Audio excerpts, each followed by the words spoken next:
Relawan Jokowi dan pendukung Prabowo Gibran menyampaikan pernyataan sikap terkait status hukum Roy Suryo CS atas laporan pencemaran nama baik dan penghasutan. 8 pernyataan sikap yang disampaikan diantaranya meminta polisi untuk segera menetapkan tersangka kepada Roy Suryo CS. Tangkap teroris! Tangkap teroris! Tangkap teroris!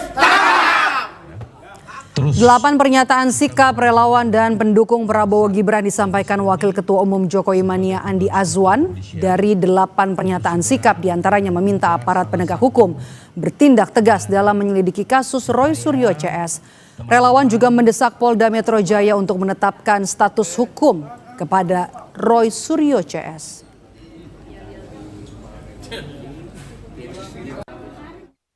Mendesak Polda Metro Jaya untuk segera menetapkan status hukum terhadap teroris Tifa, Roy Suryo, dan Rismon beserta kawan-kawannya atas dugaan pencemaran nama baik dan penghasutan yang dilaporkan sejak lama. Namun hingga kini belum ada penetapan tersangka. Kedua, menolak segala bentuk pembiaran terhadap penyebaran isu bohong dan fitnah, khususnya terkait ijazah Presiden ke-7 Republik Indonesia, Insinyur Haji Joko Widodo, yang dituduhkan palsu. Sementara itu menanggapi desakan para relawan Jokowi dan Prabowo Gibran, terlapor kasus pencemaran nama baik Rismon Sianipar bilang hal itu merupakan hak mereka yang dilindungi konstitusi. Namun adanya ancaman relawan akan menurunkan emak-emak ke Polda dinilainya merupakan tindakan tak beretika.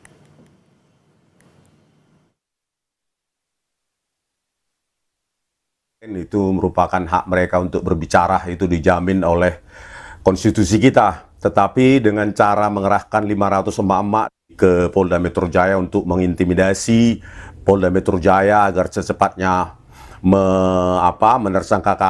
menersangkakan kami itu merupakan tindakan yang tidak beretika, ya. Ya, kami mengeluarkan buku, ya, Jokowi White Paper yang isinya secara saintifik bisa dibuktikan, diuji oleh orang lain, harusnya itu diikuti oleh para relawan Jokowi ini, ya, dengan cara-cara yang beradab dan cara-cara ilmiah. Kasus pencemaran nama baik Jokowi yang bergulir di Polda Metro Jaya dengan terlapor Roy Suryo CS akan jalan di tempat. Yang terakhir, polisi memanggil Roy Suryo pada 28 Agustus lalu, sementara 2 rekannya yakni Rismon Sianipar dan juga Dr. Tifa terakhir diperiksa Polda pada 20 dan juga 21 Agustus 2025. Memasuki bulan ke-6 sejak Jokowi melapor ke Polda Metro Jaya, hingga kini belum ada penetapan tersangka. Kita bahas petang ini bersama dengan kuasa hukum Roy Suryo CS, Ahmad Hozinuddin, dan juga ada Wakil Ketua Umum Jokowi Mania, Andi Azwan. Selamat petang Bapak-Bapak dengan Maidop. Ya, selamat petang. Oke, saya mau ke Bung Andi terlebih dahulu. Bung Andi, sebelum kemarin ya, Anda dan juga kawan-kawan menggelar konferensi pers. Apakah sebelumnya sudah mendapat informasi terbaru dari penyidik soal status Roy Suryo CS? Ya, untuk status itu saya mendapat informasi dari saksi ahli terakhir dan kami itu sudah selesai pemeriksaan terakhirnya dan mendapat kabar lah kira-kira kemungkinan, ya, kita akan menyerahkan semua kepada penyidik, ya, yaitu mungkin pertengahan Oktober itu status hukum itu sudah bisa, katakanlah gelar perkara itu bisa dilaksanakan gitu. Karena semua saksi-saksi itu sudah diperiksa oleh para penyidik, ya. Jadi kita lihat saja seperti apa. Memang ya teman-teman ini juga merasa bahwa ini begitu lama gitu, drama-drama ini terjadi. Katakan sudah hampir 6 bulan sejak Pak Jokowi melaporkan pencemaran nama baik tersebut, ya. Dan memang juga kita menyadari bahwasannya banyak alat bukti dan banyak saksi-saksi yang diperiksa dan sangat intensif dan juga berhati-hati. Kalau kita lihat juga kejadian kemarin terjadinya ada demonstrasi di Palembang itu salah satu juga kemungkinan yang menghambat dari kerja-kerja dari pihak penyidik ya terhadap kasus ini. Tapi ya kita seperti ketahui bahwa kita masyarakat semua ini jenuh lah dengan kondisi-kondisi seperti itu, ya seperti ada satu pembiaran dan sebagainya. Makanya kita akan membuatkan barisan kita dan meminta kepada Polda Metro Jaya untuk segera menerapkan status ini, ya, tersangka atau KSP 3 biar status hukumnya itu jelas gitu di mata masyarakat kita. Jadi tidak ada polarisasi kembali yang terjadi di masyarakat kita. Begitu, Dok. Oke. Saya mau ke Bung Hosinuddin. Oke, mendesak untuk penetapan status tersangka begitu ya, tapi juga mengancam akan membawa emak-emak juga ke Polda Metro Jaya. Menurut Anda, Bung Hosinuddin? Ya, baik. Bismillahirrahmanirrahim, saya ingin menyampaikan 3 poin ya, menanggapi konferensi pers yang disampaikan oleh pendukung Jokowi begitu. Yang pertama, saya katakan bahwa konferensi pers ini tidak bernilai secara hukum karena orang-orang yang melakukan tidak memiliki legal standing bicara soal pencemaran yang saat itu dilaporkan oleh saudara Joko Widodo di 30 April 2024 yang lalu. Setidaknya baru memiliki nilai jika itu disampaikan langsung oleh saudara Joko Widodo selaku pelapor atau kuasa hukumnya yang memang ditunjuk untuk mengurus urusan itu.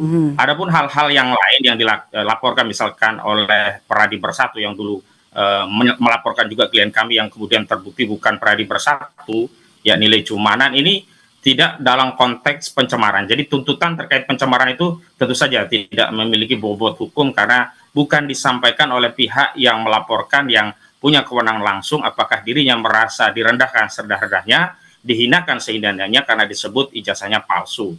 Yang kedua, dalam konteks proses dan prosedur, saya kira Bung Andi Azwan juga harus periksa dari keseluruhan persoalan, ya, bukan hanya saksi yang diajukan oleh penyidik atau saudara Joko Widodo. Sementara saksi-saksi di pihak kami belum di cross check apakah sudah diterima atau diperiksa. Sekedar konfirmasi kepada media dan seluruh masyarakat bahwa saksi-saksi kami itu masih ada yang belum diperiksa, baik saksi fakta maupun ahli begitu.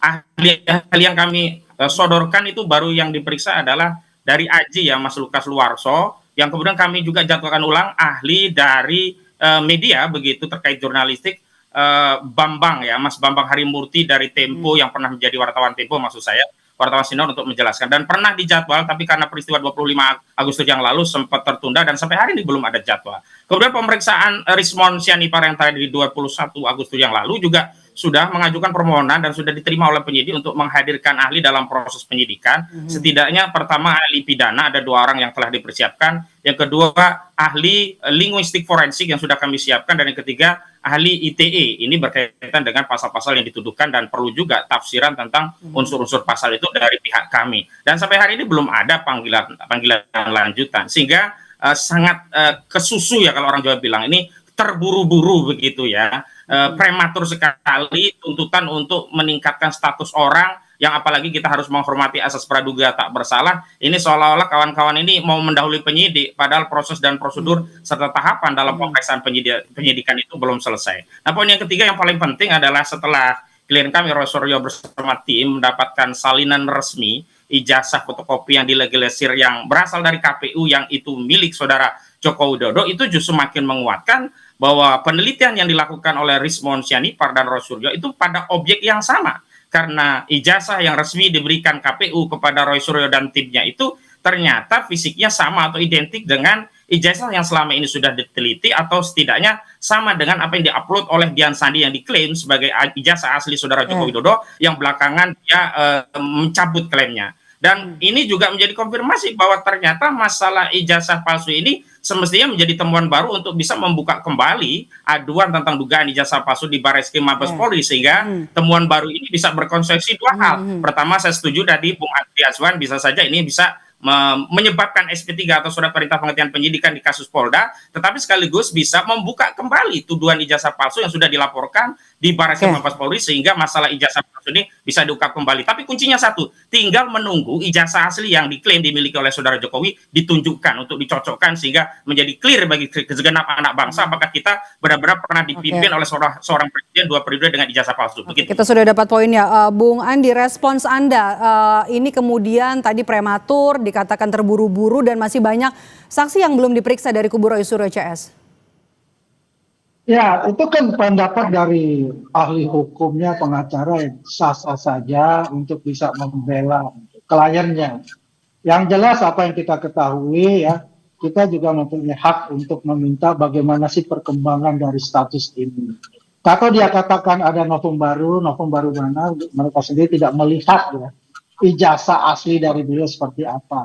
Kalau dia katakan dia mendapatkan dari KPU ijazah yang digunakan pada ijazah legalisir ya, yang digunakan pada saat itu, ya pasti akan sama. Itu yang keluarkan institusinya UGM kan, bukan dari pasar pramuka kan begitu ya. Kalau melihat bahwa saksi ahli kita semua sudah diperiksa. Kalau saksi ahli dia diperiksa atau tidak kan saya tidak tahu. Yang jelas apa yang terjadi itu ya, dengan kondisi yang katakanlah sudah berjalan ya. Ya kita pengen cepat. Bang Andi saya potong, maaf. Begini, kalau sampai sekarang belum ada penetapan tersangka walaupun kasus ini sudah naik ke penyidikan, itu artinya belum ada alat bukti yang kuat untuk menjadikan Roy Suryo CS tersangka, atau ada faktor lain Anda melihatnya? Jadi begini, kan faktor lain itu adalah kan terjadi kerusuhan itu ya, demonstrasi besar-besaran itu. Yang jelas itu menguras para penyidik ya, pikiran ya, dan teman-teman para penyidik terutama dari Kamek ya, NTT dan semua kan berkonsentrasi ke sana ya kan. Nah ini kan sudah berjalan ya, itu alat buktinya banyak loh Mbak, alat buktinya lebih dari kira-kira hampir 500-an itu alat bukti, 100 orang lebih yang sudah diperiksa ya, sebagai saksi ahli maupun saksi pelapor ya dan sebagainya ya. Kalau itu yang dikatakan oleh Sinudin ya sah-sah saja untuk itu. Yang jelas itu ada pembuktiannya nanti ya, setelah dilakukan oleh penyidik ya.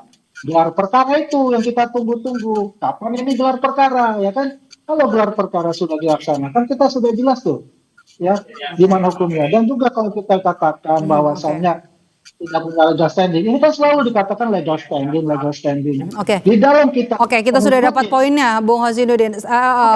Bang Andi, kita mau ke Bung Hosinuddin. Dari pemeriksaan terakhir klien Anda di Agustus kemarin, apakah kemudian penyidik sudah mengarah ke penetapan tersangka kepada klien Anda?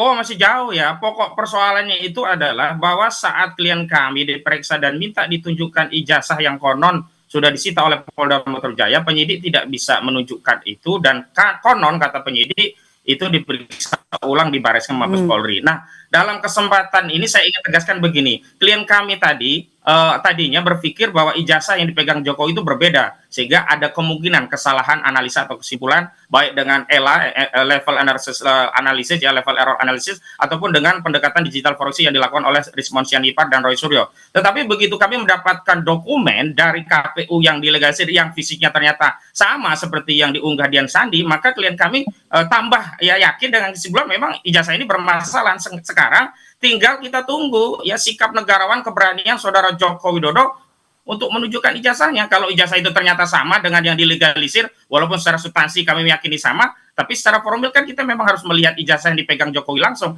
Maka kalau ijazah itu ditunjukkan sama, ya sudah, kesimpulan klien kami tidak akan berubah bahwa ijazah itu palsu dengan penelitian sudah dilakukan oleh klien kami. Dan kalau ijazah itu palsu berarti berkonsekuensi pada dua hal. Pertama itu berkonsekuensi penghentian penyidikan di Polda yang dilaporkan oleh Saudara Jokowi, sekaligus itu membuka kembali penyelidikan di Bareskrim yang selama ini sudah dihentikan dengan tidak transparan, yang sampai hari ini juga Bareskrim tidak pernah menunjukkan wujud ijazah asli yang diklaim asli milik Saudara Joko Widodo. Begitu.